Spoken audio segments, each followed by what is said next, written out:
सोचिए, अगर आपकी कोई अपनी चीज है और कोई उस पर अधिकार जमा ले और ये कहे कि आप ये चीज नहीं कर सकते हैं, जबकि वो चीज आपकी अपनी है, बस किसी ने कॉपीराइट ले लिया और आपकी जिंदगी पूरी तरह से बर्बाद कर दी।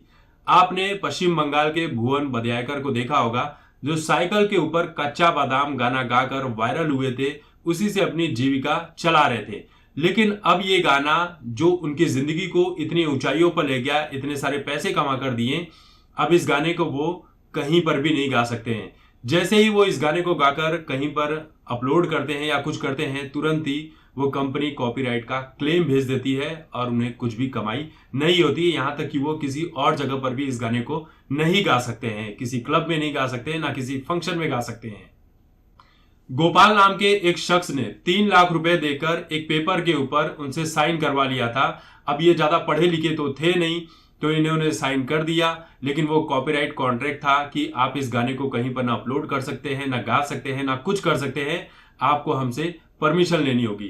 तो आपने देखा होगा कि सबसे पहले जिस यूट्यूब चैनल पर वो गाना आया था, उसी चैनल ने इनसे आप कह सकते हैं कि धोखे से वो साइन करवा लिया और ये इल्जाम लगा रहे हैं भुवन बद्यायकर कि उन्होंने मेरे साथ धोखा कर दिया, मुझे नहीं पता था, मैंने जाने अनजाने में साइन कर दिया, अब ये गाना मैं कहीं पर गा नहीं पा रहा हूं। भुवन बद्यायकर देखिए कोई बहुत बड़े सिंगर नहीं है। अब उन्होंने एक गाना गाया था, उसे लोगों ने हाथों हाथ लपक लिया, बहुत पॉपुलैरिटी मिली, पैसे भी कमाए उन्होंने। लेकिन उस गाने का जब कॉपीराइट किसी और ने ले लिया, तो वो यही कह रहा है कि आप इस गाने को किसी क्लब में नहीं गा सकते, किसी फंक्शन में नहीं गा सकते, ना इसे गाकर अपलोड कर सकते हैं।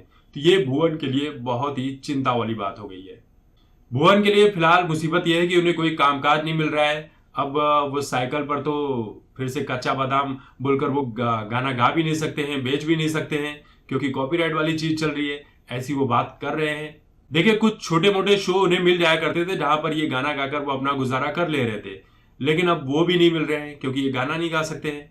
अब इन बातों को बताते हुए भुवन जो है वो बहुत ही भावुक हो गए, रोने लगे। अब उनके मन की व्यथा को तो सिर्फ वही समझ सकते हैं कि उनके साथ आखिर हो क्या रहा है, लेकिन जो भी हो रहा है बहुत गलत हो रहा है। क्योंकि देखिए, आपने एक ऐसे इंसान को प्लेटफॉर्म तो दे दिया, मौका तो दे दिया, सब कुछ दे दिया, गाना उसी इंसान का है, बस आपने एक रिकॉर्डिंग करके सब कुछ करवा लिया, तो ये आपका अधिकार नहीं हो गया। आपने गलती से, धोखे से, जैसे भी उसे साइन करवा लिया। ये गाना तो उसका खुद का अपना है, खुद का बनाया हुआ है, लेकिन उस बंदे को कॉपीराइट के बारे में कुछ पता नहीं है, दुनियादारी के बारे में कुछ नहीं पता है, तो आपने उसके सीधेपन का, भोलेपन का फायदा उठा लिया। देखिए, बहुत सारे लोग रातों रात वायरल हुए थे, लेकिन पैसे आते ही वो घमंडी हो गए। लेकिन सिर्फ भुवन बद्यायकर ही एक ऐसे इंसान है जो वायरल होने के बाद भी उन्होंने कहीं कभी किसी के साथ कोई गलत बर्ताव नहीं किया, ना ही घमंडी अवतार में वो दिखाई पड़े। तो उनके साथ ऐसा कुछ हो रहा है, तो ये देखिए बहुत ही गलत चीज है।